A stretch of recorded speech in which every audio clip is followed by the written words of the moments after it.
What's going on, collective listeners? We appreciate you guys hopping back on for another episode of the Samson Strength Coach Collective. I'm your host, Anthony Grasso. Today we have Sean Swetnam, who's the assistant athletic performance coach at UCLA. Honestly, the dude is awesome. You're going to love this podcast.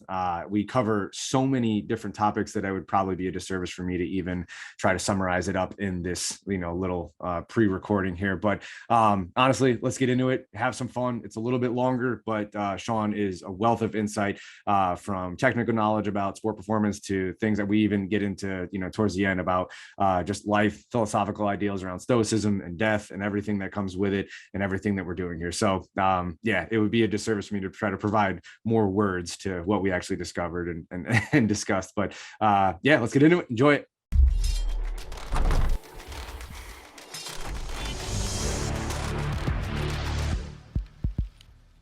What's going on, collective listeners? Welcome back for another episode of the Samson Strength Coach Collective podcast. I'm your host, Anthony Grasso. Today, we are joined by Sean Swetnam. He is assistant athletic performance coach at UCLA with baseball, men's water polo, and women's dive. Awesome stuff, Sean. Appreciate you hopping on, especially last minute. And obviously with the, time zone change and everything, it's always kind of, a little difficult, like navigating the, when I'm setting up, trying to interview people who are on the West Coast. So I appreciate you making this happen. Man, why don't you kind of tell us a little bit about yourself? Tell us your story, start to finish. We can get this thing rolling and people can kind of get a good idea of who is Sean Swetnam, where do you come from, how did this whole thing come about, and what are you up to now? Yeah, man, no doubt. I'm actually from Maryland, so I'm pretty sensitive to that 3-hour time change now, talking to family and things back there and connecting with people. But no, this is my first year at UCLA. I started out in July.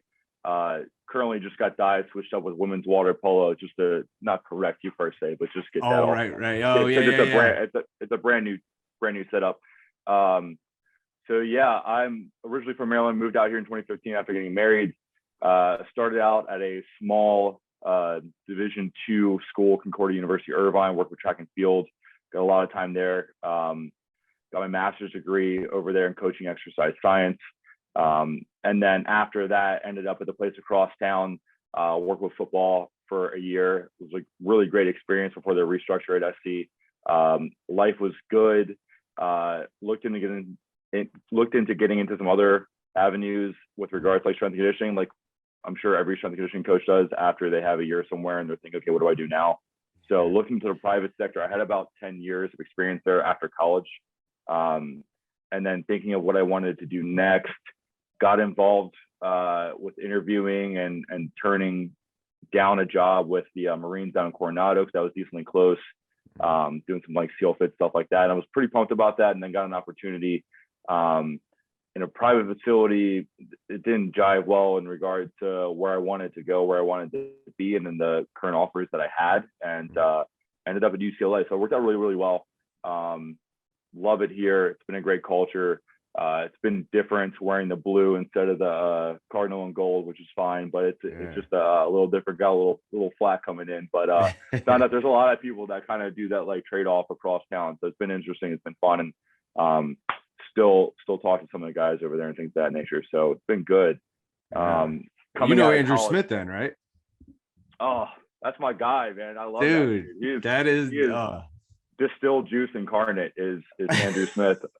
He's one of the dudes that came in during that transition when the OU guys came over. Yeah. And I was kind of a holdover with another guy who ended up at LSU. And it was really interesting getting them in because they had this great new perspective of what they had been doing. They go from Norman, Oklahoma to Los Angeles, California. And they're just pumped, ready to go, and they had systems in place, and it was really good for me transitioning to, and this is one of the things that I'm like super gracious for with their gratitude, is it was from that space moving to here, it was really awesome to see what their culture was, how it differentiated itself from previous cultures that I had been involved with, but also moving forward, how I can establish a culture with someone completely new. National level teams, like when you come to UCLA, it's like funny. I was joking with my dad the other day, and my wife. It's like they ask you your shirt size, your shorts and pants. They ask you your shoe size, and then they ask you your ring size. And I'm like, yeah, I'm pretty sure I know what my ring size is, but I had to go check. And I'm like, not a culture shock per se, but they're like, there's an expectation here. Yeah. at every sport, at every level. That's awesome. So it's really awesome. Yeah, exactly. So my thought process with that coming in was like, what can I take from what I've learned before, with coaches that, again, being very gracious with their time, like passed on to me, and what kind of game that they had that they knew that worked for them, and then how I could filter it through my own high energy, like back and forth kind of attitude between being stern and crossing that line of being a little bit loose and being funny with some of my athletes, keeping it light, right? Because this is a very stressful time, obviously post-COVID. It's a very stressful environment when you're in a high academic institution. So it's been a good transition for me, but it's, again, very, very thankful for the coaches that I got to run into. Christian strength coach Andrew Smith has been one of those dudes who's been, just open with everything. Just one of those dudes you look at and you just start smiling because it's going to be good. It's like whenever he opens his mouth, he's hilarious. I know you spent time with him over UConn, so he's awesome. Dude, Drew is like at my house for Thanksgiving, and that's like a big deal because like you don't just get the invite to many girlfriends have like not gotten the invite to Thanksgiving, and they're like, what? I'm like, it's just a big deal. Like you get invited to an Italian Thanksgiving, like it's a big deal.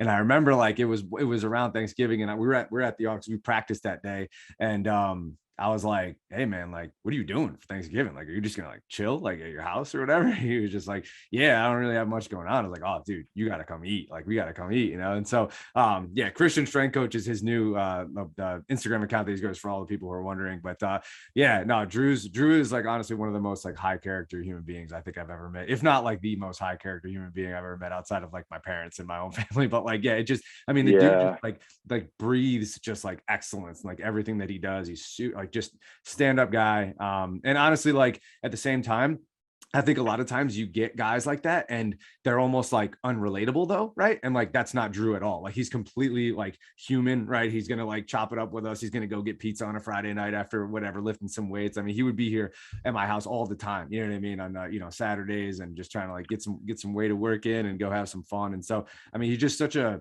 good dude. And honestly, yeah, I totally understand what you mean. Like the way he meshes with that staff in general, from what I've heard from him and his time at Oklahoma. But he's one of my best friends, and honestly, like I'm a better person for having known him. So I can imagine what you probably were able to experience there for sure. I had a very small time with him, and it was very distilled. But you can tell he's super smart. Trying to say sharp and smart at the same time. I said smart twice, but there it is. But within that, you just kind of know, like, I've never met someone, and this is, I guess, what's imprinted on me the most from my experience with him, and again, my short distilled time. But even though he's high energy, he's high character, and now it's just turned into the Andrew Smith podcast. But, we should get Drew on. I might just hit him up and like, yo, you gotta get him on. Yeah. But like all of his qualities that are just higher order, next level, he's consistent throughout every single day. You don't see dips in that. He's the most consistent person I've ever met when it comes to that. Yeah. That's what I meant by like he's thorough. Like he's gonna be the same dude every single day, but like what I mean by like same person every single day is just that great dude every day. Like he's going to give you that. Yeah. It's like super high energy, like super passionate, but like he's also extremely methodical. Like you said, sharp, like he's smart. He knows everything that he needs to know at this point in his journey. And obviously he continues to grow in that fashion. So yeah, no, he's an incredible dude. So yeah. So you were able to kind of like see that transition and see what it would be like, okay, here are dudes coming from like a top program in the US. And it's like, now they're coming into USC where they're going to kind of like have to figure out a way to, hey, here's what we've done. Here's what you guys have been doing. Here's a way that we can kind of like put this thing together. And then you feel like that's obviously helped you in your transition at UCLA, going in there feeling confident about just kind of like meshing with everything going on there. Yeah, no doubt.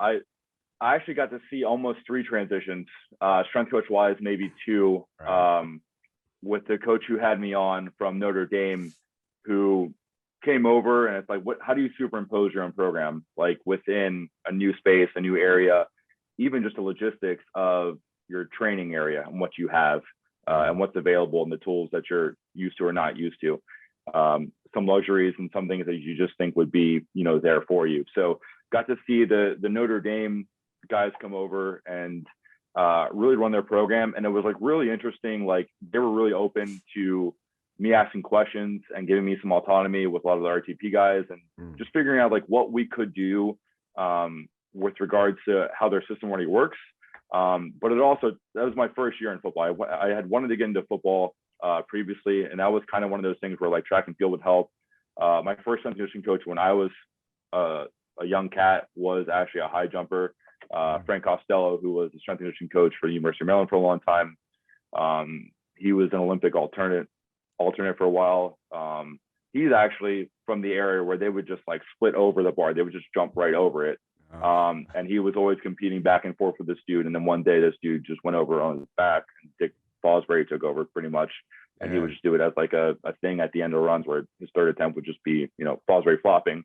And then, so Frank was not able to contend with that and not make the Olympic team going forward. So he had some really interesting stories. And like, even speaking with like different guys like Johnny Parker, who's like been to Russia, like Frank went to Russia, studied under some guys for a little bit, came back. He's infamous with the med ball and bringing that back in, but he's someone that like when I was younger, around 12 years old, I found out about him because my dad actually played basketball at the University of Maryland and he played baseball there as well. So growing up, I was in a lot of sports. Like my dad got me into karate early. Nice. I didn't really know that he played baseball at a pretty high level. I didn't understand like sports at a high level for the most part. I was just like having fun and running around and just being a demon. Yeah. And his idea was like, you're not allowed to play. Like all my friends were playing like coach pitch or whatever, or machine pitch and all that stuff. And he was like, if you're kind of serious about this stuff, like you're not doing that when you're like 8, 9 years old. Yeah. So we'll figure it out. We'll teach you the basics. Like his thing was always like, you got to be able to run. I don't care like what sport you're playing, sans chess or anything like that, but you got to be able to sprint. You got to be able to run and like control your body. So his idea was like, I need to get you with someone who's good at that, who can help you with that, but also like teach you how to train. So a lot of my philosophies in terms of like strength and conditioning were actually rooted and grounded in what I was doing when I was like 10, 11, 12, 13, 14 years old, going into high school, where I had a good idea of like, I wasn't really barbell squatting, but I was doing a lot of different rotational movements. Just a lot of stuff that you would see in like black and white, like video of like Russians doing stuff. And, okay. a lot of change of direction stuff. So it was like a really interesting, I was very, very strong when I was younger. And I had never done any like barbell specific lifts until I was about 13. And for whatever reason, like as I knew I was going to be a pitcher in college when I was like 14, I was a freshman in high school. I actually transferred from private school to a public school because they only wanted me to pitch, but I wanted to actually have fun in high school before, getting into the business of college athletics. And my dad had me bench pressing as a pitcher, like when I was like 13, and I was like bench pressing like 225 for 2 or 3 reps. And I'm like, I feel like that's pretty good, right? And I'm like, and this goes into kind of my philosophy also, like growing up from that, like in terms of like what actually is long-term athletic development. When I was 13, I was 6'1" and about 170-ish pounds. Like I haven't grown that much. Maybe I grew an inch and then gained about 20 pounds after that. My shoe size was 13 since I was 12 or 13. Like I didn't really grow that much. So my spatial awareness was really good at that time. I could really control my body pretty well. And I kind of knew what I was working with. Going back to that, like working with Frank Costello and learning different movements and like a lot of change of direction work. We didn't do very much linear sprinting, but I could accelerate really well and decelerate really well. And then when I would sprint, I was a little bit too like muscly and trying to like grind stuff out, and I would have some hamstrings issues. And then he gave me a whole setup for that. Like he had this crazy facility, actually in College Park, where he would train the Capitals and he would train the Washington Capitals hockey team as well as the club team over Maryland. But he had this like, it might have been like 9 degrees, somewhere like the 7-9 degrees, like this like long 40-meter like just runway where you can go uphill and downhill for some overspeed stuff. And his idea with that is like, yeah, overspeed is great, but the idea now is like you don't want to have it at such a grade where you're overextending yourself, overstriding and having issues with it. But you also want to be in a position where you can go into a, running uphill and get some acceleration from that as well. So it's really interesting to me because I'm like thinking to myself, like, as you're describing this like philosophy that your dad, because like I don't have kids yet, but like, and I know you're married and you're probably going to be having, do you have any kids yet or not yet? I've got one who's 3, and then I got one on the way in December. Yeah, both girls. Yeah, so and I think it's interesting because like obviously like growing up, I'm sure everybody heard like, oh, like you can't lift weights too young because obviously it's gonna like stunt your growth. And to be honest with you, I was listening to my little cousin, he's like, I don't know, 10 the other day, and we were watching his brother or whatever, my other cousin play football. We were at a football game and he's like, yeah, I was like, I don't want to start lifting it because I don't want to like stunt my growth. So I'm like, oh, okay. So like that still exists, right? Like that theory, that like nervousness about that still exists, and people are still, kind of like throwing that out there. And in my mind, I'm like, well, I forget who it was, but I was reading the other day and I'm like, well, obviously like everything that you do in terms of like sport is going to require, most sports require some sort of like resistance. Like, you know what I mean? Like there's even in like even most of your contact sports, at least obviously. Right. So like if you're, a young kid and you're in wrestling, if you're playing football, if you're playing hockey or whatever, like there's some sort of like strength training that's being, or strength qualities that are being exhibited there because you need to provide resistance up against another force. So I guess like my thing, I'm like sitting here thinking, I'm like, dang, I got like little cousins or whatever. It's like, when should they start sprinting? You know what I mean? They should probably start sprinting like immediately, right? Like start getting some like exposure to those types of things. And Right. so I don't know, but I think that is interesting, especially along with like your story, obviously. And obviously you can continue to like, go along that path and explain your path or whatever, and your philosophies on that if you'd like. But I really do think like looking back on your experience, or like, would you still agree that like you feel all right, or like how would you go about shaping, some of that like younger adolescent life, as far as like that long-term development when it comes to like, hey, these are the qualities that we know we're going to eventually need to be exposed to at some point. Like, when is the time to like start preparing for that? Or like, is it, you know what I mean? Yeah, yeah. I mean, again, to reemphasize, like I hit the lottery with my dad, like being able to be an Yeah. athlete, and looking back at his younger life and like the stories that he's told me, and just like going out into the neighborhood and playing and just running around and like being on the bike and doing push-ups and pull-ups on trees and stuff, and just running around and just being a menace. Like, well, what is lifting weights except for one portion of like what we do? And we see a strength and conditioning coach, right? But Right. realistically, like if you're not on the field, like doing some kind of field work, and you have a field athlete, or if you're not um, getting into different, subsections of that same like pie of like strength and conditioning, like what are we really doing? Because like we're doing box breathing and stuff, and there's all kinds of stuff you can get into the weeds of like fascial training and things of that nature, and whatever online certification you want to get into. But at the end of the day, me thinking of long-term athletic development and thinking what's going on, it's really hard to like reverse engineer something um, in such a manner where they've written books, and Soviet scientists and even the Chinese like document some things, like they profile in such a way that they know the end goal is going to be a gold medal in the Olympics within XYZ sport. And then me thinking I have a 3-year-old daughter who's like jumping off of our table onto our couch, and again being a villain and just being crazy. Like if it's play, I think that's enough to a certain extent, to a certain age. I think kinesthetic awareness is really, really huge. I also have, I don't want to say a gripe, and I don't want to like jest with this, but just all the like young kids going to private facilities, learning how to sit down on the ground and do arm swings. It's like kids already run really, really well for the most part. Maybe you can clean that up a little bit depending on if they're going to be on the track turning left the whole time, or if they're going to be on the field going through a noodle loop and figuring that out. But for the most part, kids know what they're doing with their bodies. They're still learning. They're taking everything in. And there's an idea of like, hey, like, is lifting going to stunt your growth? The literature says no, but like loading is important, right? And if we are talking about loading and spinal compression within the facet joints, and like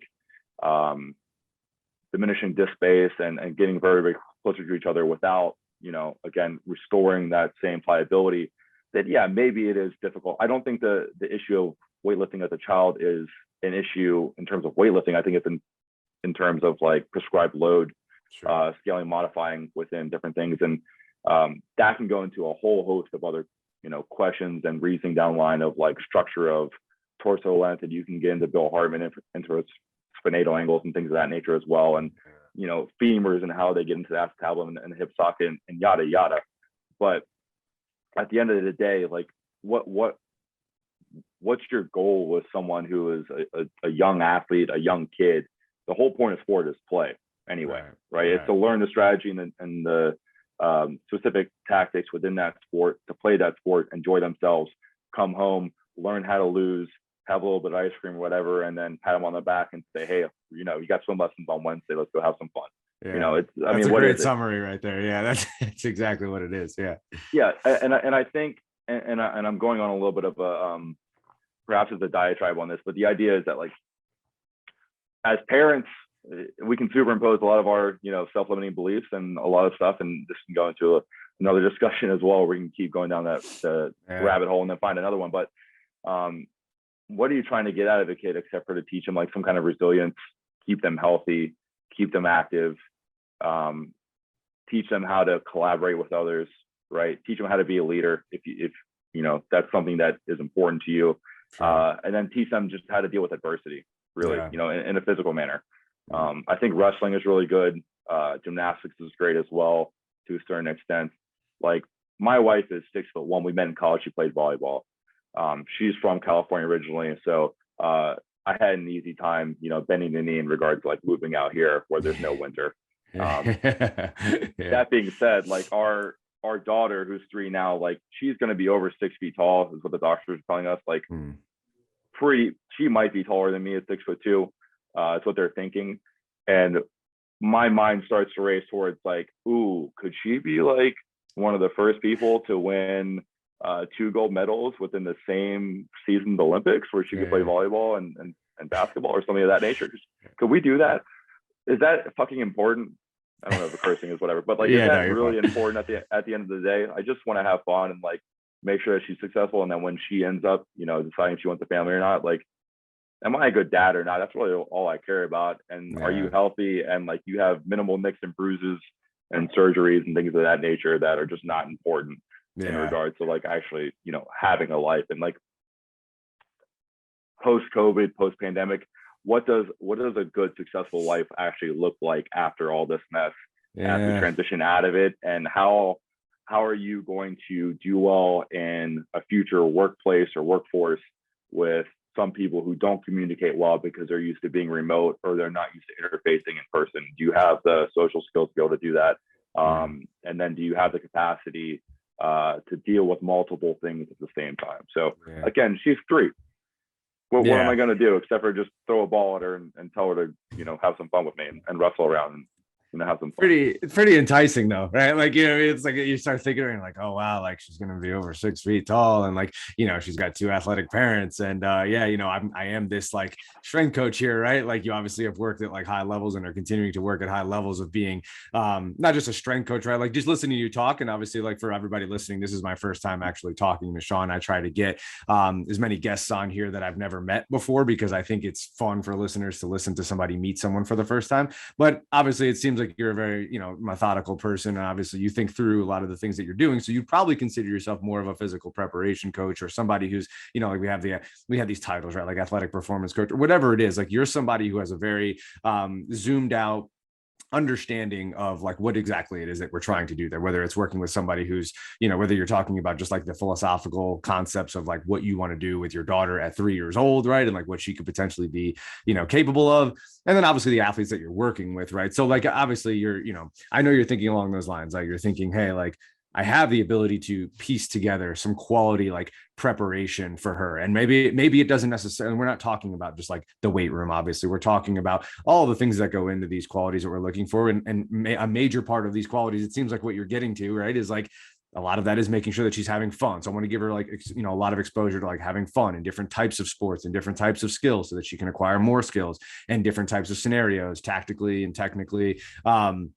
And so it's funny, like at least like that's how I thought when I first thought about like, oh, when I have a kid, like they're gonna be a monster, right? Like they're gonna do this and all these things. And I wasn't just talking about like the weight room, right? Like I train like my younger brother, and like, he's strong in the weight room, but it's like I want to expose him to like all of the different things that would make someone successful in the world of sport. And a lot of that has to do with a lot of the things that have nothing to do with lifting weights, right? As you've alluded to. So, but it is enticing, right? It's like, dang, like we have the ability to make sure that she's at least like developing and getting like a proper exposure. And so here's my question is like, do you get to a point where it's like, all right, so like now I'm dealing with a lot of people who are like post sport, right? Like no longer athletes.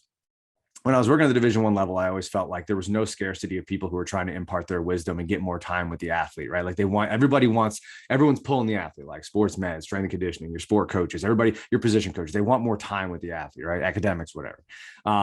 And, so like whatever the case is, once you stop being that athlete, you're no longer, it's like, okay, well, what happens, right? Like all of a sudden, all these people just like, they just disappear, right? And you're just left, you're left on your own. And it's like, all right, I got to either take everything that I've learned from these people, and hopefully they, taught me things and weren't just like telling me things, right? They actually taught me and provided me with education. Or it's like, I'm kind of just like out here and I got no idea what I'm doing, right? So I don't know, like I kind of feel like there's a missing like educational piece coming from the collegiate athletic world, and not just to knock on college athletics, but just like, the private sector in general. Like a lot of the athletes who are no longer athletes really don't have a deeper understanding of like how to actually approach this like healthier lifestyle, whether it be, and all the facets that come with it, than they did, going in there, right? Like leaving versus going in. And so I don't know. I wonder like is there some benefit there where it's like, well, if they start understanding like good quality, like loading scheme and like loading habits in like their early like teenage years,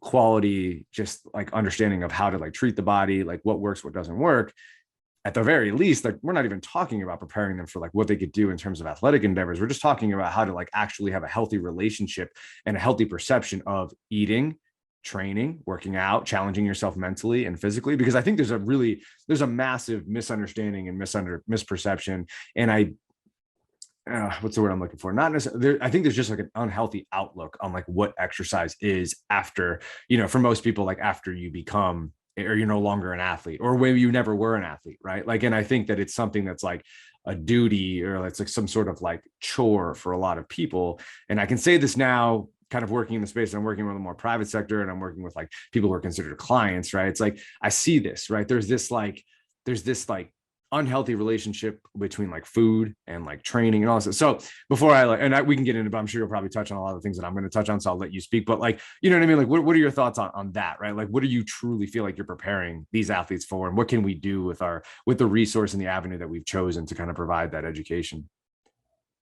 It's semantics, it's theatrics, right? In terms of trying to spend more time with the athlete, and one part of the wheel, one spoke being a little bit more important than the other, or this, that, and the other.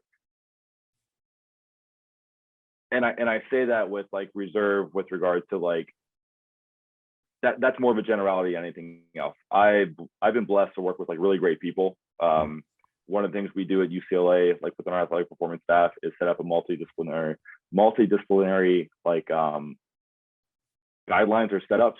So it's like we have sports med, we have our dietitians and nutrition, we have athletic performance, we have academics. One of the things I did on mine that I got from a good buddy, Colin Francis, who's with the Ravens, was have this as like a kind of a Venn diagram, but like all the points pointing to each other. Like we're all one portion of performance. But then again, we are working with student athlete, not so much athlete, right? So we are in bias towards NIL. These are amateur athletes, right? They are getting paid for the most part, depending on, what's going on. And again, I have reserve on that side as well, but it's theatrics, right? Like I want to spend more time with this person because they're having this issue, and I'm the one who can fix it, right? Or I'm the person that can do this, or I'm the person who will help them. Like academics, I understand that. That's for me like one of the highest priorities. The second highest priority is like if you didn't have good enough grades to get into the institution you're at right now, but you are playing a sport, and that has helped you with admissions, then I think, academics are pretty important, but at the same time, you have to stay healthy, you have to be playable, or there's a place called www.transferportal.com that you need to like invest your time, right? Yeah. So considering that there's an idea of everybody wants to touch on different things with everyone else, and there's just not enough time, and the athlete, which is also a human, like let's not disregard the idea of the humanities of this person is within a biopsychosocial model, like highly intelligent. They're young, impressionable adults. They're physically beating themselves up, mentally beating themselves up. They don't need 1,000 texts from sports med or me, or from their sports coach, or from sports psych, or from anybody else that's just inundating them with information. Like they're already there for an education. They're already in class. They're already, whether it's online or it's, them with in the seat, like at a lecture, like they're learning and soaking in a lot of information. And again, they're young and impressionable. It's a great age for that. But then to come out and be like, okay, I'm educating you on this is how we are lifting weights, this is how we're doing that. I would love to do that, and I continue to do that because there are some athletes who are really receptive to that. And within the multiple intelligences idea, like some people need visual, some people need tactile, some people need more auditory information for them.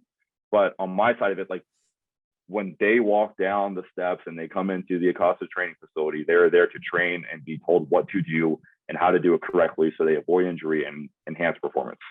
So a lot of them are switched off to like soaking in knowledge. Now, that being said, how do we set them up in the future so when they graduate, they understand that, hey, like a lot of what I'm doing is like I could have a physical culture past this that involves nutrition, that involves habits. I had a horrible time transition from college to not being a professional baseball athlete after finding out that I had a torn labrum and I was going to workouts and like pro tryouts and had a torn labrum and was wondering why I was throwing slower and wondering why I was not getting as many, spring training invites as I was. And I'm like, oh, that makes sense. My identity as a student athlete. Now I don't have to wake up at 6 a.m. to get to practice by 6:30 because I got to get a meal and I got to get changed. And then we get out of practice at 8. I got class at 8:15. I got to run over there, yada, yada. Now I have sports practice after that at like 3 o'clock until 6. And I have a class from 7 to 9. Why did I spend after this class once a week from 7 to 9? It's a theater class. I'm watching black and white. It's like, right. So there's a lot. And for me to be, going through this multifactorial idea of like what a day is or whatever, it's to say like there's a lot going on within their young impressionable minds. So my idea is like, number one, when you come down to train, you got to have a great training experience. You got to have some juice. Music's got to be loud. You got to have fun with it. The other side of that is like, it's got to be an experience where they know like that day is a little bit different from the day prior. But they know that like when we're done training, we are done. Like, just like when someone leaves work, they're done with work, they're not taking it home, right? It is time for you to transition. We use Bridge Athletic, and I've been messing around with this and like kind of like joking and it's been funny with the guys, but I'll put like, hey, we're doing this exercise. After this movement, we're doing this. This is your rest period. It'll say eat, and then it'll say hydration. And I'll say like things that we have in terms of nutrition here that you should be eating that are not too heavy, but my idea goes back to like training the gut and having an idea of like when you're at a tournament or you're on a weekend like playoff system, like when it really matters, you're playing multiple games over again, you got to be able to train the gut to be able to take in calories and take in nutrients, macro and micronutrients, so that you can actually use them as fuel to play. If you haven't been doing that while you're exerting a ton of effort and a ton of mental capacity, then it's gonna be very difficult for you to use that fuel when you need it. You might feel weighed down. And that's another thing where we're talking about strength and conditioning, and it's not just like physical strength and conditioning. There's also mental strength and conditioning. There's also emotional strength and conditioning. I can condition my mind to do certain things. And I know going back to like our days in football, there's a lot of like, we need discipline, we need this and we need that. And I'm all for it. But the way that we carry it out or the way we present it is in such a way that like when they graduate, they have tools to set themselves up where I know how to hip hinge bilaterally. I know how to do that unilaterally. I know how to press. I know what's safe for me. I know what modifications I can make if I like this exercise.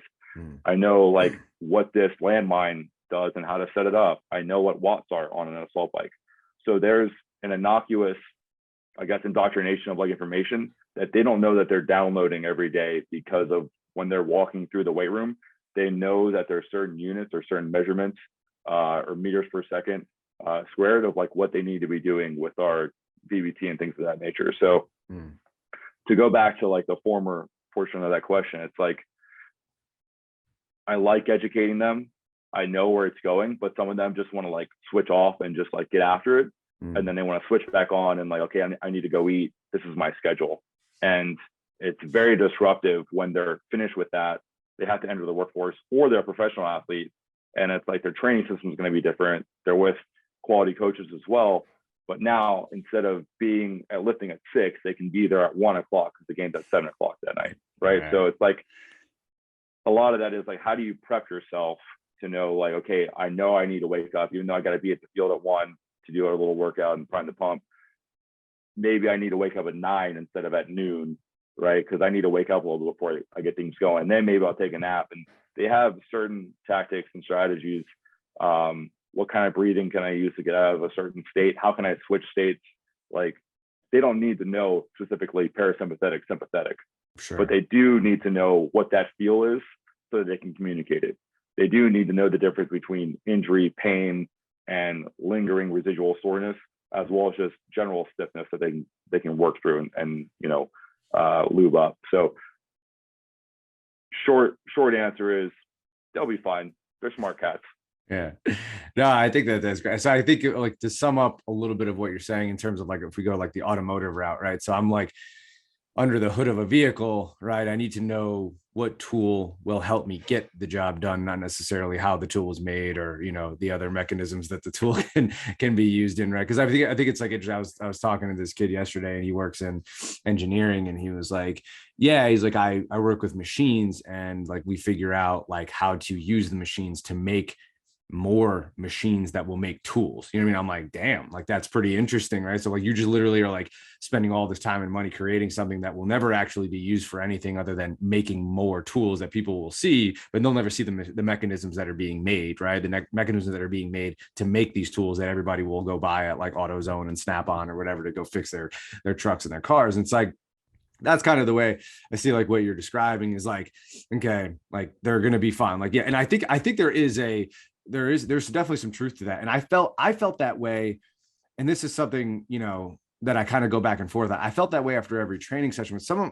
Like you get to the point, like I was working with like women's lax, right? And like, this is just an example, right? So like a lot of coaches will like wrap up the session and they'll talk to the athletes or whatever and like give this like, hey, like here's what I thought went well. And so I actually got away from doing that for a while because I almost thought that it made it seem like each and every day was supposed to be this like glamorous, ultra dissected, you know what I mean? Like adventure, right? Whereas I would literally like, you get the women that come in after practice, we would train, I would let them know what the objective was. And I made sure that, like you said, music was on, they could check out for a little bit. They didn't have to think, you know what I mean? It wasn't necessarily social hour, but it was like, hey, let's get in, let's get our work done and be out, right? Especially when you're in season, you're just like 35, 40 minutes tops, right? And then I would let the captains talk. I would just be like, hey, I'm good with you guys. Awesome stuff today. If there's anything I needed to address or whatever, like I'll let them know as far as like scheduling or anything like that. But like, hey, like captains, if you guys have anything to say, you want to like talk to them or whatever after practice or anything you saw, like they want to hear from you. Or whoever, you know what I mean? And I don't know, like I think a lot of coaches at the time were kind of just like, oh, what do you mean? You're not gonna like wrap up the session or whatever. And I'm like, nah, not really. Like, I don't think they need to hear my voice anymore. I don't really think they want, so I think, and I'm not saying that that's always the right thing, but it was something I was trying out at the time. And I felt pretty good about it because I felt like it kept things flowing. I felt like they felt like refreshed whenever they would hear from me. It wasn't like constantly being bogged down with my voice. You know what I mean? And so I don't know. I think that's kind of along the lines of maybe like a small example of sort of like a microcosm of what you're describing here now, where it's like, yeah, like we want to provide them with education, but you also have to understand that like each one of these athletes is going to be stepping into this facility with a different reason and probably going to approach it in a different way, right? Some guys are coming in and like, hey, listen, I just want to just tell me what to do and I'm going to go do it. And honestly, like I work with people now that are like that. They're like, listen, I just want to be told what to do. You know what I mean? It's like, that's awesome. Like you're doing it. That's great. And then you get people who want to understand a little bit more of why. So it's probably like figuring out like where, who those people are and, kind of, meeting them where they're at and that kind of thing. But I think it's interesting. Yeah. Like, it's like, hey, let's just like meet them where they're at and like give them what you think they need. Right. And it's just like, but I do think it's really cool that you're providing that type of education though, in a way that's like you said, it's methodical, but it's like there's mental strength and conditioning, right? Like you're teaching them and sometimes they might not even know that they're learning. Right. And that might even be the pie in the sky, right? It's like, hey, I was able to learn from Sean and I didn't even realize that he was teaching me because he wasn't like bogging me down with like the details of all of these things that are taking place. I was just able to walk away from here understanding a little bit better of like how I need to approach these things, how to use nutrition for fuel, for performance, for recovery, whatever the case is. So is that kind of, am I like in line with saying, you know what I mean? Am I kind of hitting, in the ballpark of what you were describing? No doubt. Yeah. I mean, I've, again, blessed to work with a lot of coaches within the last, almost 11 years plus, but it's like some coaches will want to describe stuff to their athletes and like prove that their program is like this beautiful, like poetry of motion, of like loading, that you will be so much better after this one session. And my thought process with that is we're going from day to day. Like I tell my interns that work with me off and on, like I am the worst coach to work with in terms of like interning, because I'm like, here's deep water, like good luck. You're leading this today. I'm going to turn the music on like louder than normal and be very abrasive with that, and like go ahead and lead the weight room warm up. You figure it out. You better get loud and like figure it out, to the point where like if I was trying to lead a warm up or do something or give instructions with that amount of music, it would be very difficult for me to do it. So that I can kind of ease the idea of them transitioning into full-time coaches or part-time coaches in the future, where they can actually get paid and live their life a little bit. But to regress on that, like, again, I'm the worst coach to work with interns, because I will take something out of a program. If I don't like what I'm seeing on the floor with my athletes, I'll take something out, I'll add something in. I won't really change loads for the most part, but I will like cut sets off or cut somebody off to give them something else. I'm a really big proponent of like individualization of programming. Now that being said, I got 35 baseball athletes, 35 water polo athletes, about 30 women's water polo athletes.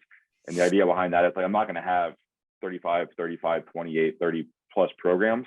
We're going to be doing similar movements, but there are going to be some caveats here and there that I need to change. And because I have this idea of like different lenses that I look through, where I'll take something out, I'll add something in. I completely cut off a block yesterday for baseball, because I didn't see what they had deadlifted 2 days before, and I was just seeing some weird co-contractions and just movement and instability in the hips. And we were supposed to do some wood weight running. Big fan of that now that I have access to it. I'll get into that later possibly, but supposed to be doing some wood weight, like sprints, like 4 seconds. And then a couple other things that are a little more metabolic. And I just completely cut that out because I didn't like it. It just didn't work for the day.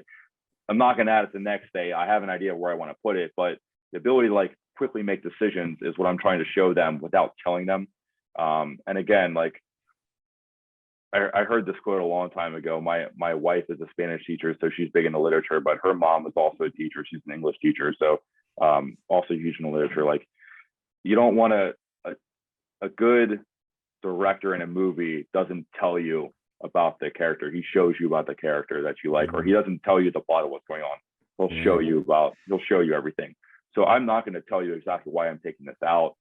And I don't know if I could even explain it for the most part. I just have a gut feeling that it's not going to work out, and I'm not getting the results or the values for that day that I want to see. So, and again, I might add that in another day where it actually works out today, where we'll do our sprints and we'll set it up, and we can even add a little bit more on top of that to even get a bigger stimulus out of it that I want to see for adaptation, because we have 9 to 10ish weeks with these guys who run a quarter system, right? That's supposed to be a semester, which is another wrinkle. But I'm looking at things where, like, I'm looking a week to 2 to 3 weeks ahead, since I'm working on 3-week microcycles. I use the pendulum wave with everything. So it's an idea of like, in week 2, like, that's, if we continue on this path of this workout for today, this last 20 minutes, it's going to affect, the last day of this week, which will put a damper on this week, which means the 3rd week before we reset, it just ends up being this weird amoebus like mess.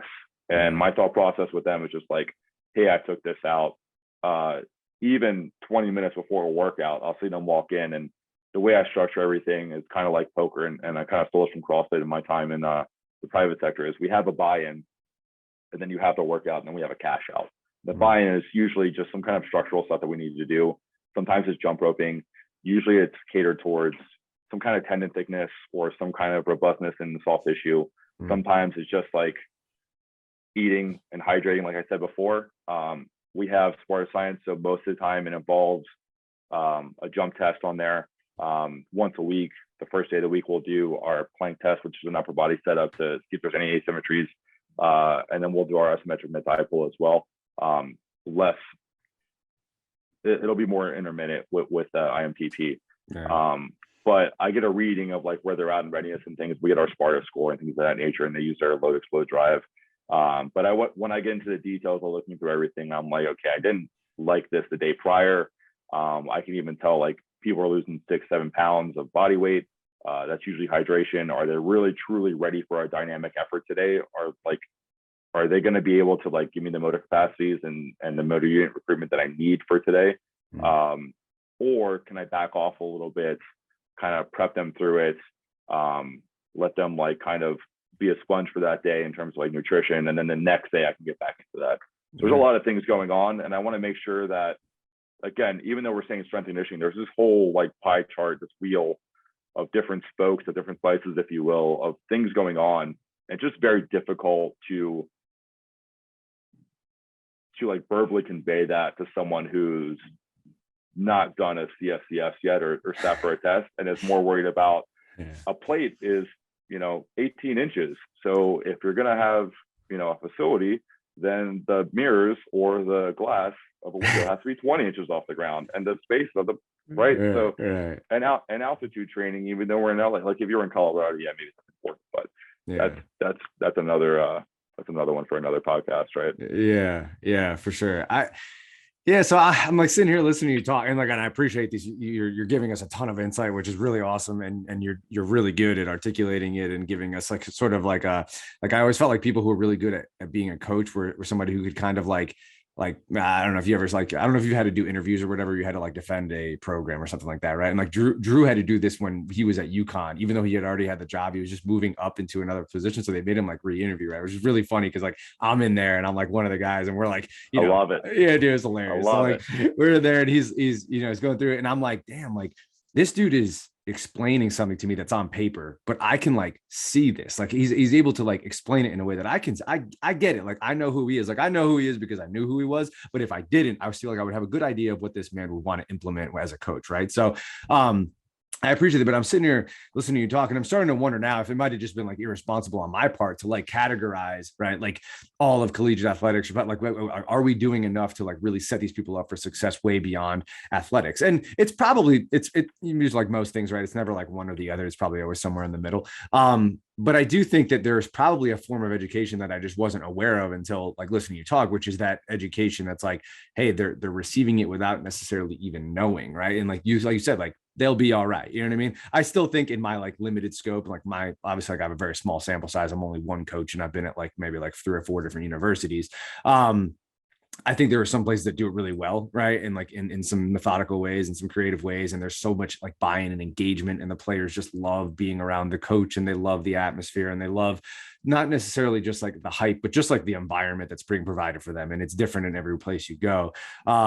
And I do think that there are some athletes I come across like after, and I'm like, oh, so you were exposed to like one strength coach who didn't expose you to, almost anything outside of just this one like rigid way of doing things, And so I'm wondering if almost like that's what you're able to provide is this piece of education by showing them, not like you said, it's like the director's not just like going to tell you what they want specifically line by line from this character. They're going to show you what the character is, what it embodies, what it should consist of, right? And they're going to allow you to approach it in the way that you feel would be best to approach it. I'm wondering if that's why your take on what you're able to provide for your athletes is so great, is because deep down inside you're going to provide them with this like gut feeling, this like what we call intuition, right? Like I could get involved, go down that path. I'm I'm pretty big in philosophy, and I really like it's called like I believe the Latin term for is like a priori or something like that, but it's like it's intuition, right? Like the things that like kind of guide us to do and make certain decisions, but we have actually no way of truly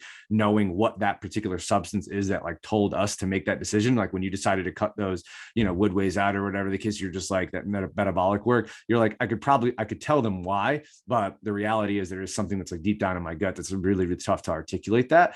But I think that that's why your athletes probably are set up in a good position, because they're like, well, Sean's like showing me things. He's just showing me, like, I'm just watching Sean, and I know Sean has this like bandwidth that's like way larger than like a lot of other people who are just like approaching this thing in a very like rigid manner. So like that alone is probably giving them more education than anything that like any sort of like old school football strength coach who's like, hey man, we run this, we've been doing this back, you know what I mean? Like they're going to say, okay, well, this must be the only way, of course. Whereas like they're seeing you operate and they're like, wow, Sean's like super adaptable, and the dude just makes decisions on the fly. And so although that may be a little chaotic for your interns, I guess my point is to say that I think it's really, really good for your athletes. And that's probably a form of education that, thinking now is probably the most beneficial, Yeah.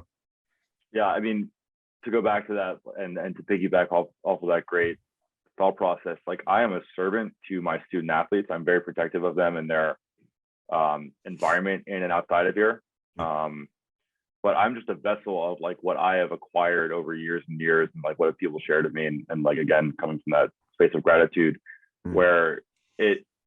Buddy Morris had a really good line. I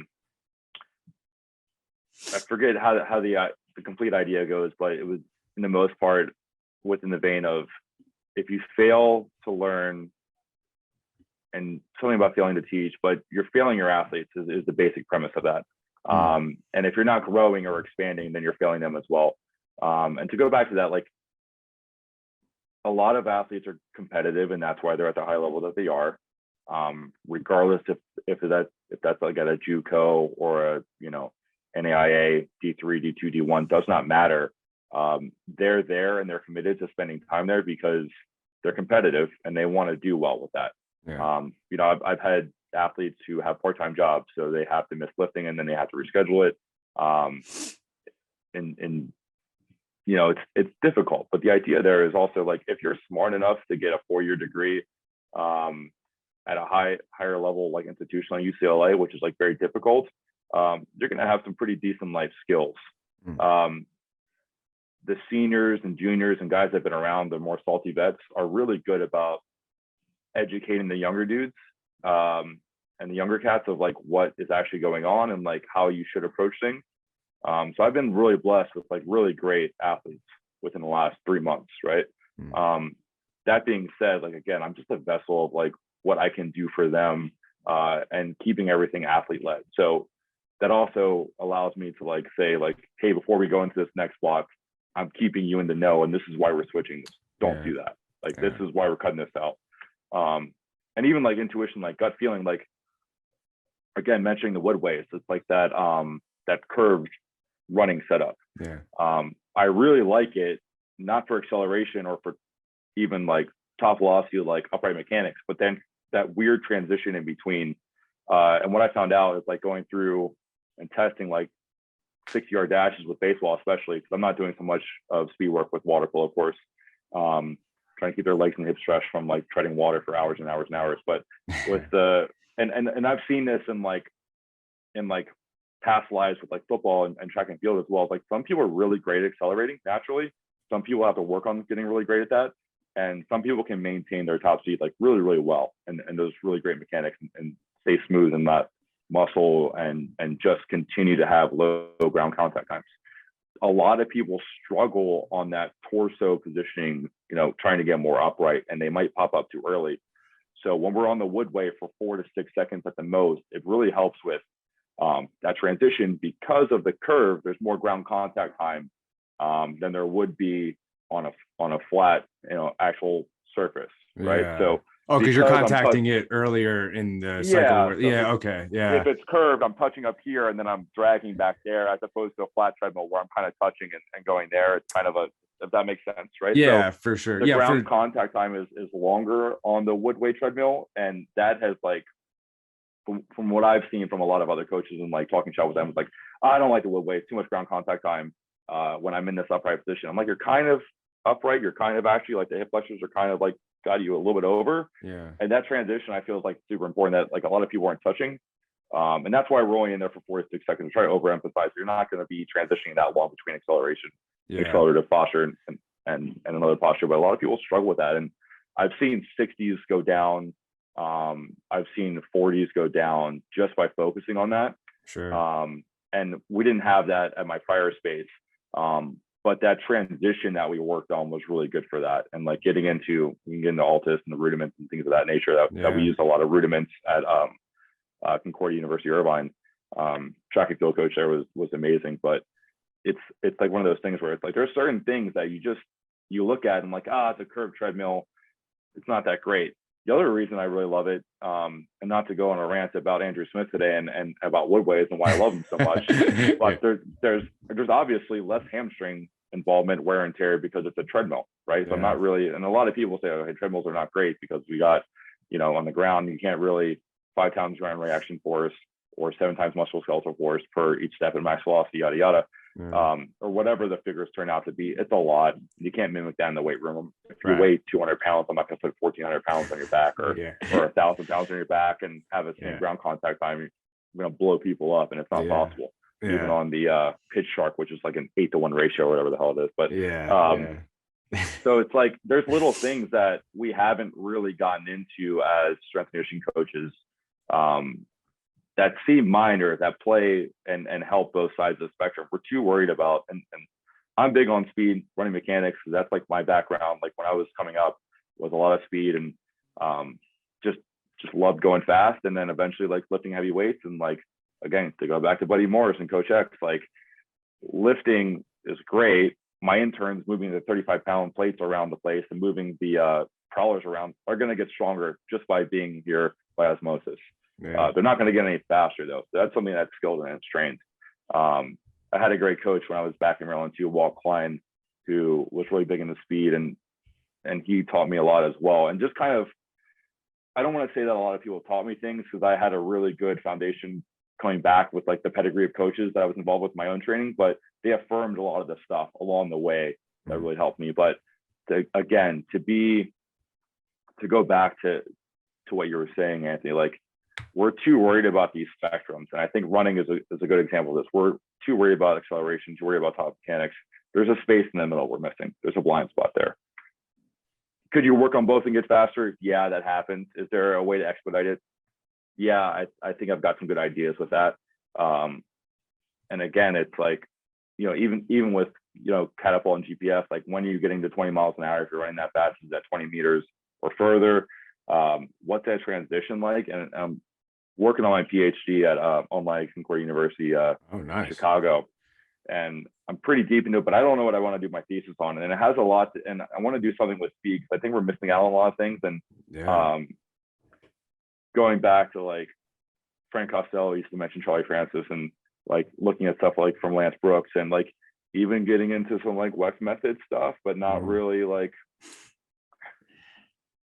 I'm being careful with that, like not implementing some of the stuff, but understanding like what dude is trying to say and what dude is trying to convey, and then distilling that, and then using like the actual like fascial tendencies of what we can do in free energy and elastic responsive energies. Anyway, but there's some strength coaches watching that. Like they're either like, what was that? Or they're like, ooh, I know about that. And then some are like, it's BS, man, get out of here with that. Yeah, so we're like, all right, yeah, we're gonna. Well, no, I think if anything, like I like the idea of it, sparking interest. So yeah, that's good. But yeah, sorry, I didn't mean to cut you off. Keep going. But yeah, sparking interest. Yeah.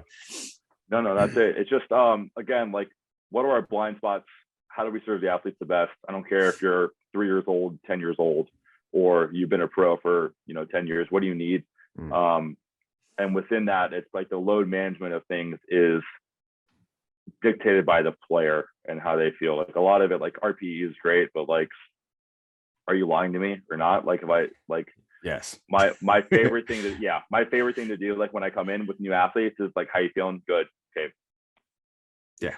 You liar. Just call them a liar flat out. And then like, how quickly can I build rapport with new athletes, that are just still trickling in, because we didn't start school until last Thursday, which is like wild. I think it was like the 19th or whatever it was, like, close to the 19th of September. Is that, that's everybody in the Pac-12? No, I think it's just UCLA. Oh, wow. I don't know how they structure outside of here, besides at SC, but I always forget that like the summer is like the best season, because there's no kids on campus, like there's no like traffic or anything running around. And then it was like August. I'm like, where is everybody? It's September, where is everybody? And then all of a sudden the freshmen are moving in. I'm like, whoa. Like we're showtime. Back to everybody's back. So that's funny. Yeah. Well, I do think that I just wanted to clarify just for everybody listening on Spotify. So when you're talking about the Woodway, obviously I'm sure most people have heard of it or seen it. Obviously it's the curved treadmill. So when you are running, obviously when your foot comes back around and gets ready to contact what would be the ground, obviously you're going to contact the Woodway. And because of the fact that the front part of it and the back part of it is curved, but obviously your foot's you're talking about the front part of it, you're going to contact a little bit higher, which is going to allow you to have more contact with the actual, I don't know, would it be just called like the treadmill? I don't know. What do they call a thing that like circles around the thing? I guess it would be the tread that mills around, I guess would be like the, that's kind of a low key term, but the whole idea of the Woodway when it became popular was the idea of that, within like, I guess, a CrossFit space and like just like functional training space that like it will help your running mechanics. And that's why the curve is better than a flat. And yeah, I that does help when you have like somebody with like really bad backside mechanics, really like butt kicking and running, and they're just chewing up their lower back and their hamstrings, and then they have to like overextend and overstride and land on their heels. It does help, but at the same time, it's at the end of the day, it's a treadmill. Yeah. What are you really trying to do? Like, what's the stimulus you're trying to impose, and what's the adaptation that you're looking for? And did you get that adaptation out of the stimulus? Because that's, again, another thing, like you can impose a stimulus and then get a different adaptation that you were looking for. Yeah. And like, how do you address that transition? How do you kind of reevaluate and reinvestigate like what you're actually giving them and what you're getting out as like values and outputs? Like, I'll go through data for days. Like, I love data. I love numbers. Big on that. Like, I have an economics degree, and like out of my bachelor's, because I had no idea what I was doing. I wanted to get into finance. And when I transferred schools, the closest thing they had was accounting at the JUCO I was at. And then when I transferred back to the 4-year, the closest thing they had to finance or accounting was economics. So I'm like, it's training economy. That's all it is. It's behavior. It's a behavioral science. So again, to go back to that, it's like, what are you doing? What are you getting out of it? Did that match like what you wanted to get out of it? I looked into coding for a little bit with Python because I wanted to get into some AI, like machine learning and stuff. Yeah. And not just coding for the sake of like dashboards and player profiles and stuff like that. Definitely backpedaling out of that now that it's like a couple weeks in. I'm like, oh, I don't know if like this is, the ROI for this in terms of time right now is like maybe later, right? Yeah. But I'm really interested like moving forward, because I know Excel's great. Like, everyone's great at Excel if you spend enough time with it. Coding is great, and like what you can do with it and predictive models. But I think machine learning, and like, again, like to go back to like, it's semantics, it's theatrics. At the end of the day, it's a tool of what we're doing. How can I better communicate with sports med? How can I better communicate with ATs? How can I better communicate with third parties outside of here, like athletic trainers or physical therapists that are getting rehab with their guys, and like going out to visit them? If I'm using these models and these platforms and mediums that are just completely foreign to them, it's literally a different language. Yeah, right? It literally is. Yeah, it's R language, Python language, C++. Yeah, it's like totally it's different. R and the whole nine. It's but again, like moving forward in strength and conditioning, as we get more analytics based, as we get more data driven, I see great things coming out of that, especially with like the predictive models of like AI and machine learning. My thought process on that is like, get really good with that, get cozy with it. But when we're there, we cannot lose the humanity side of like what's going on, and like this person's having, problems with the food they're eating. They're not digesting it. They've had diarrhea for the last few days. Why am I zapped? Why can't I keep any water down? Hey, it's getting hot outside. I'm feeling dehydrated. Are you not salting your food? Oh, I'm supposed to be salting my food. Yeah, good idea. Right. Yeah. Right.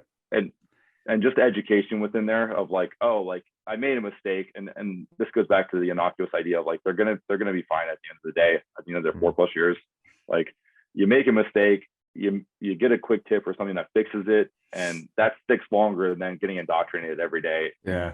To go back to your time with Women's Locks, it's like, you don't have to say this like rah-rah speech at the end of everything. Like, hey, good job, you guys nailed it today, A++ workout. Scheduling for tomorrow is this, scheduling for the rest of the week is this. Get to class on time, eat, somebody get a word, get out of my hair. Yeah. Bye. Yeah. Right. Yeah, absolutely. And I think, that kind of like goes, and that's kind of what I felt like needed to be done at that particular point in time, because of the fact that I think the athletes also need to understand that like each day is, especially when you're trying to like really chase something, most of the time when you're chasing a specific goal, and at least this is like my, take on, like, I just started jujitsu in February. And honestly, like the way that I feel about martial arts in general is like most of the time, like, especially as a white belt, it's like, I feel like I'm either like stagnant or like moving backwards some days, right? You're like, wow, I think I'm getting worse, right? But you continue to go, and you continue to go for like reasons that are like, again, that's a whole separate podcast as well, like why we chase these things, right? But you continue to go, and then there's like these little spurts that like unlock something, and you're like, whoa, I just took like a massive step up today, and today was totally different than, and then you kind of like, you're like back there, and you're just kind of like, okay, and then you go through that for another like couple months, and then you're like, okay. But I think that is a little bit more of a real reflection of the way that life is going to work, right? Like at the end of every day, I think a lot of times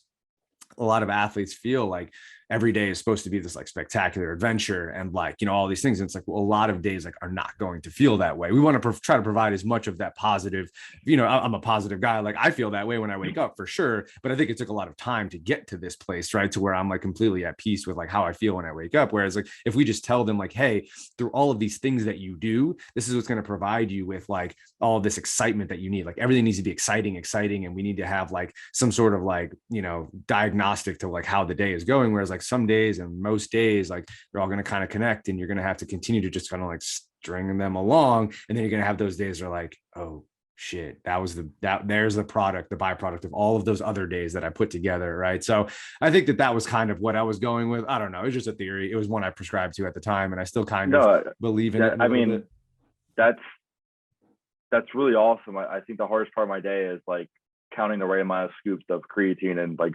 multivitamin or whatever greens to put in my drink during the day, right? Yeah. The hardest part that I had to adapt to and like become adept at was, this is like position coaches, sports coaches, head coaches as well, not just strength and conditioning coaches, but like your give a shit factor might be a lot higher than an athlete's. Like, how do you meet them?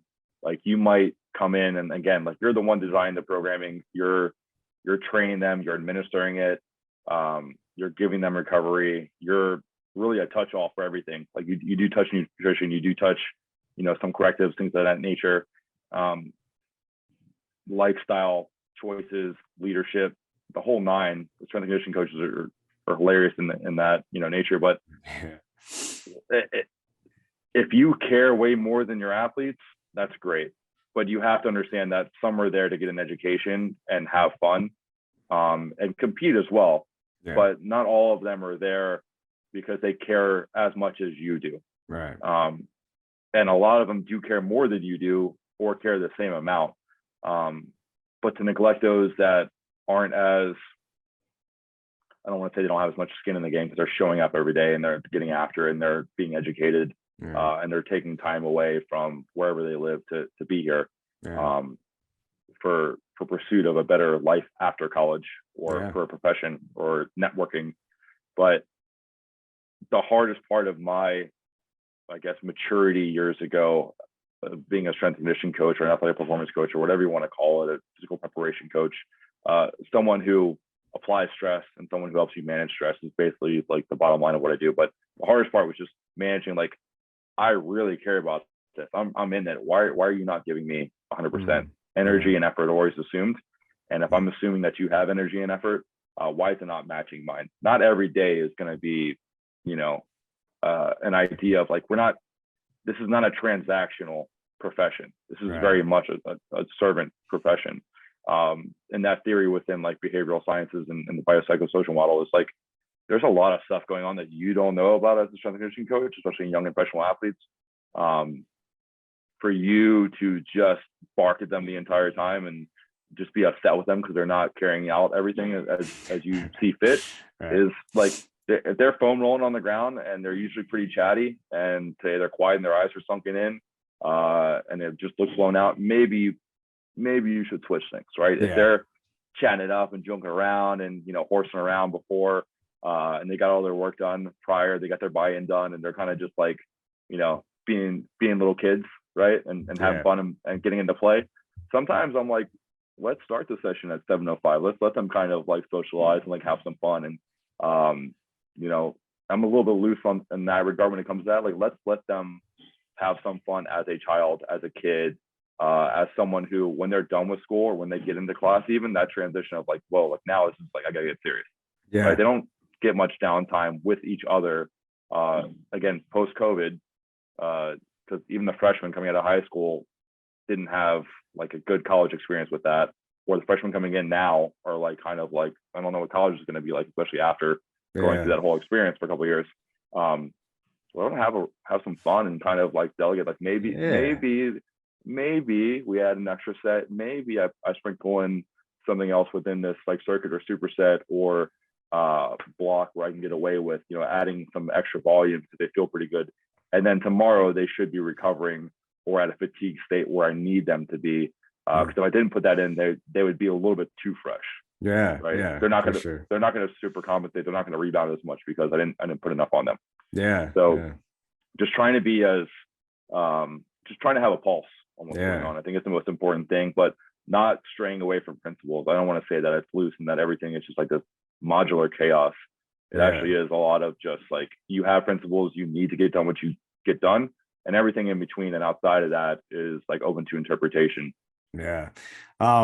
Yeah, no, that's a great point. And that I appreciate you summarizing that up, because that's really kind of like where my mind is with the whole thing. And I feel like that's a good, like, we're talking about discipline, right? Like we're talking about the concept of like you said, like not every day is going to be this like fantastical situation, right? And obviously you're not always going to feel a certain thing. So it's like, yeah, I think like habits, right? Like just the idea of like, understanding like, hey, here's how I need to approach things. Let's really start to like understand that maybe some days I just need to go through the motions, and that's not necessarily the worst thing in the world. It's better than not doing anything at all, right? So it's like, let me just understand what I'm getting, right? And how to kind of like approach that. And that again, to me, and it's kind of like summarize a little bit like of what we've touched on in this podcast, is like that to me is like the bandwidth that you're providing, right? It's like they're just like watching you react and respond to the bandwidth that you have, like you said. And this kind of gets me to my next question, and this, I did not plan on asking this at all, but I'm going to. It just feels right. It's that intuition, right? It's kind of kicking in.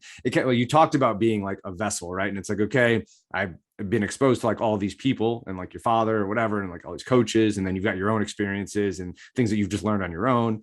And now it's like you're trying to like impart that on some other individuals, right? And so I've been thinking a lot about this lately. And again, I am completely aware that this might be like wildly inappropriate to ask, but like I've heard it on a podcast the other day. I was listening to a Lex Friedman podcast, and I was like, that's an incredible question. And it's just wild. And like the answer was so scary. And like I've been thinking about it a lot lately, because I don't know, I'm 31 now, and I feel like this is what I think about. But anyway, without further ado, I'm gonna get it. So now it's like you are this vessel, and then eventually, right, like you're going to like go down the rest of your life, right? And you're gonna do your thing, right? And you're gonna have kids, and you already have a kid, and you're gonna maybe have more or whatever. And then eventually, like, you know what I mean? You're gonna get older, and then you're gonna die, and like that's literally it, right? And like all that's left of you, Sean, is like this, like the wisdom that you imparted, right? And like the servant leadership or the servant approach that you try to provide to your athletes. And then your hope is that like obviously they're younger and that they would carry it through, but eventually like they're gonna go and die as well, right? As you're getting pretty morbid, right? Like, and then eventually, like 200, 300, maybe even like 400, like 1,000 years from now, right? Like there may be absolutely no like recollection or actual record that like you or I or even here doing this podcast, right? So like, and now, so here's my question, and we'll try to keep this under 8 minutes, and I don't think it'll be possible, but we'll try to. Are you, Sean Swetnam, afraid of death? And like, what is your like perception or take on like what death and the meaning of it is kind of like providing for you in terms of like how you approach each day? And I wouldn't ask this to everybody, but just like literally in like the hour that we've talked, I'm like, this is the dude to ask this to. So just like ask the question. And if you don't want to answer it, it's totally fine. But in my mind, I'm like, this is I don't have these conversations with a lot of people, because most of the time I'm afraid to talk about these things with my family, because we don't like, you just, like my mom doesn't want to hear about it, right? Like she doesn't want to think about those things. It's my mom, right? Like she doesn't ever want to leave the family, right? But like I'm thinking about it like all the time now. Like it's all I think about, and not just because of this question, but because in my mind I'm just like, man, like I think death is so crazy to think that like someday I'm not going to be here. And then it's like at the same time though, like there's the two different thoughts on like what could potentially come after, and then there may not be anything after, right? And then it's like, and then you have the two different, like it's kind of like sides of like thinking of like, okay, well, how I approach life is based off of what I think may happen after, right? And then I think just the overall concept of like existing versus non-existing, and I don't know if I'm like afraid of it, or if it's like almost in like at the same time it's like so vital that we have death, or else nothing would be important. You know what I mean? Like nothing would matter, because you could do anything whenever, it's like, oh, why do this podcast today? We could just do it 600 years from now if we wanted to, you know what I mean? So yeah, that's kind of like my question to you to wrap things up, Sean. Sport Performance Podcast, talking about death. Tender love is the first phrase that came to my mind. I don't want my name like attached to anything. Like I don't it's very difficult. Like even on Instagram, like I don't like post that much here or there. Like I just like stories every once in a while. Like I don't really care for the most part. And it's easy for me to say that with just the position I'm in with that and just how busy I am. But like tender love is the first phrase that, like when you ask about that, it's like that's the one thing that if I can instill that in someone, like tender love for me is like understanding of someone, like true understanding, unconditional acceptance, like really true connection with someone or other people. If I can instill that in someone else, and they pass it on to someone else, I think that's like hugely impactful. And I don't want to get into this scenario where it's like, I wish you knew Coach Sean. He was so great, this, that, and the other. Like he was really good at this. That is so far away and distant from what I want, because it sums up like my years spent as like a human here, my lifespan, and my coaching time, right? And then my time as an athlete or whatever, and then my time post-coaching, doing whatever, being a dad, grandpa, yada yada. To sum me up in 3 or 4 different words is very 3 or 4 different sentences rather. He was a great coach. He did this, you know, he worked with these people, and then they went on to do this or whatever. It's very reductionist, and it's very hurtful to my ego. And there's, if I can impart some kind of like understanding or some kind of acceptance or some kind of just like someone really loving their craft and enjoying it and being so excited to do it. And I don't wake up excited every day, like feet on the ground immediately, like ready to get it going. And when I step through the door, like I have a lot of electricity, I'm like ready to go. But I love what I do so much that like it permeates what I do. And to me, strength and conditioning, athletic performance, physical preparation is a minute distilled idea of what I get with someone for an hour a day. What are they really getting out of it? And what am I getting out of it as well? Again, if I'm looking at it that way, it's transactional, and I'm not about that. And like going through that, like I think of like 3 different scenarios, quotes, movies, whatever, when you were going through that Lex Friedman setup of like number 1 is Brad Pitt and Troy, where he's like talking about like being immortal and how the gods are envious because our time is so precious and it's so you know, colorful and things of that nature. I forget what the actual line was, but that was a good one where he, as Achilles, was explaining that. And then the other one is thinking of like death in a way of like, I'm not okay with it, but I do accept it. Put it that way. I am accepting of it. I do acknowledge it, but I'm not afraid of it in such a way that like my wife will be fine. Like, yeah, it'll be sad. My daughter will be fine. Everyone that I know will be fine. It will be sad. And just like anyone that dies of old age and natural causes, like everyone's going to be fine. They're going to have a hole or some kind of emotion attached to that because of the person that's not there anymore. There's a missing piece.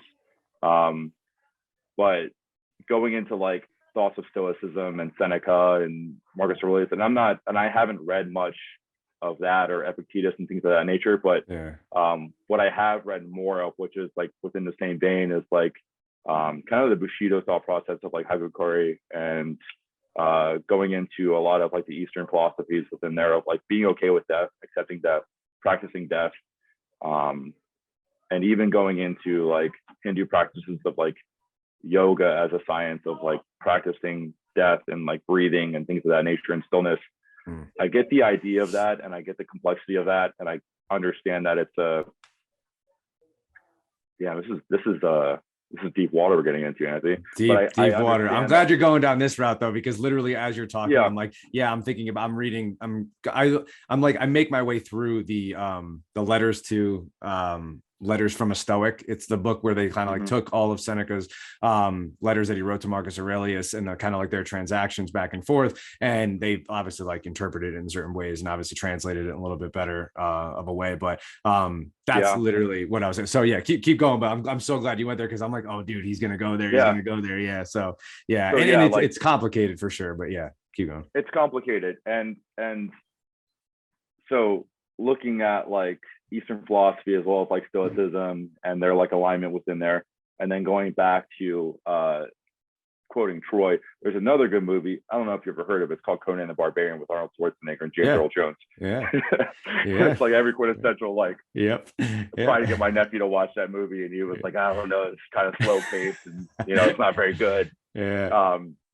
But there's a line where I forget what James Earl Jones's bad guy's name is. It's like something hilariously like metal, but Conan is like, this is the scene right before he's like crucified, and like the buzzard is like trying to get him. He like ends up like biting the buzzard and like ripping him off while he's like being crucified. But it's Thulsa Doom. His name is Thulsa Doom. He's the big bad guy. He's a snake, right? And he's saying,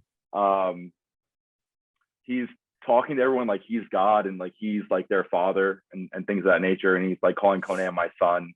And he's like, I'm the wellspring from which you came, my son, and all this stuff. And then he's like, he has this idea, this changed my perspective on it too. Like, when I am gone, you will have never been. Like, you're just, no one cares about you once I die.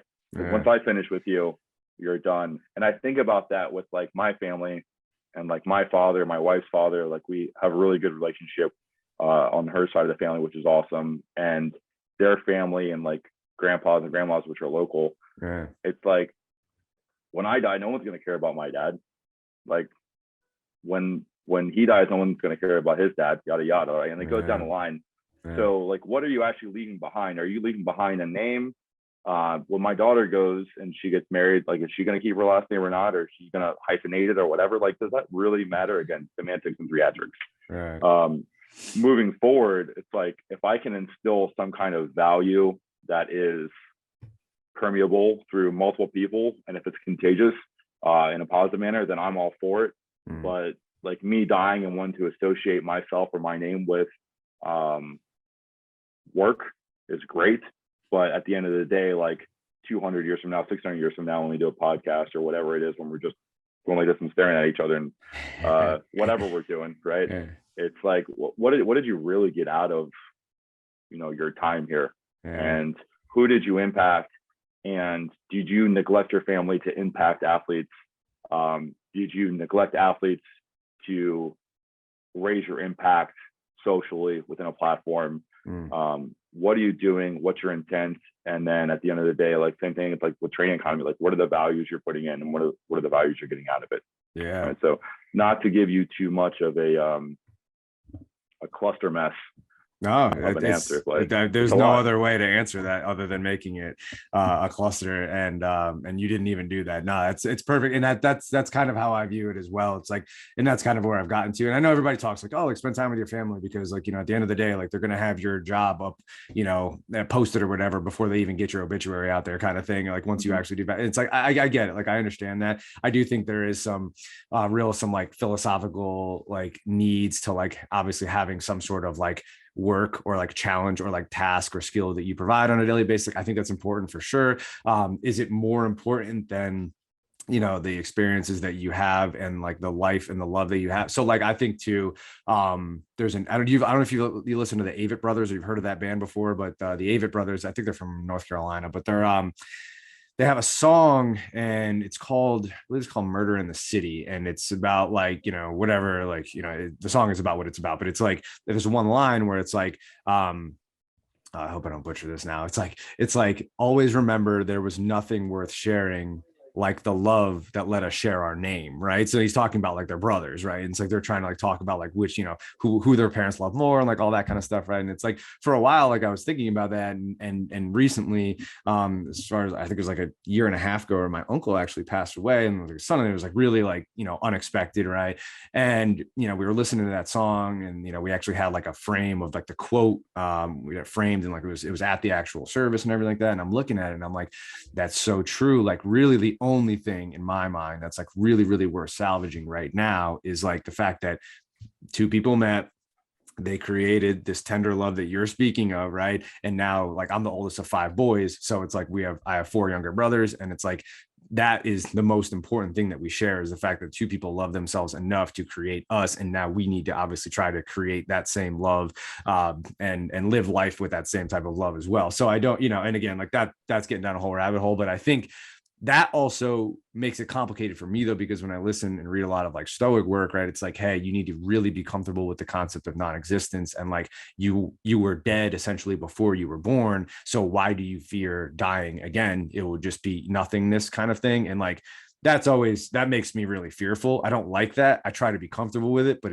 I feel I'm very fearful of that, you know what I mean? So I think it's yeah, so that's kind of like where I am at, like on September 28th, like when we're doing this podcast, like that's where I'm at with it. And I intend, and I expect obviously that to continue to like evolve over time and change and whatever. But like, yeah, I don't know. I just thought it would be interesting to kind of like see your thoughts on that. And I appreciate it for sure.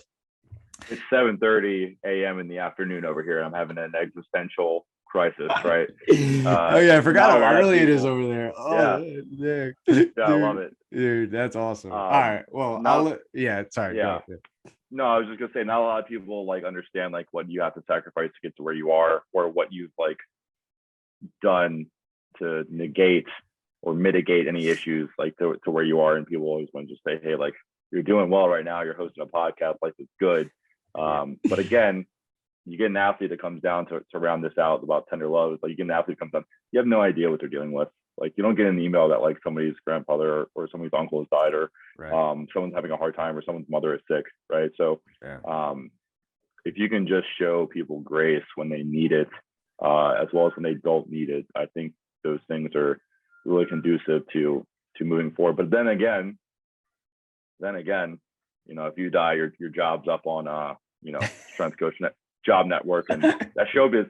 That's showbiz, baby. That is showbiz for sure. That is showbiz. Well, Sean, thank you so much. Thank you doesn't even really describe how grateful I am to actually have had you on this podcast. And like I said, it's awesome, because like I said, this is the first time I've ever talked to you. So, and for all the listeners, obviously I want to provide that experience, and this is the type of conversation that we want to provide. But you did an incredible job, obviously, providing us with a ton of insight. Like, I learned a ton today, so I really appreciate you doing this. I wish you the best of luck on the PhD, obviously with the family, all that stuff. Like, thank you. You're definitely going to do great things. And hopefully we can have you on for like a part 2, maybe in like a couple years from now or something like that, and kind of like revisit and see how things have changed. And obviously the goal is that they've gotten even better for you. So yeah, I'll shoot you a text in a little bit. I just got to get like t-shirt size and all that kind of stuff from me. We're going to send some gear, but thank you again for doing this. Really appreciate it. Listeners, we'll catch you guys next time. Sean, thank you again. Thank you so much. Appreciate it. All right, brother. We'll talk soon.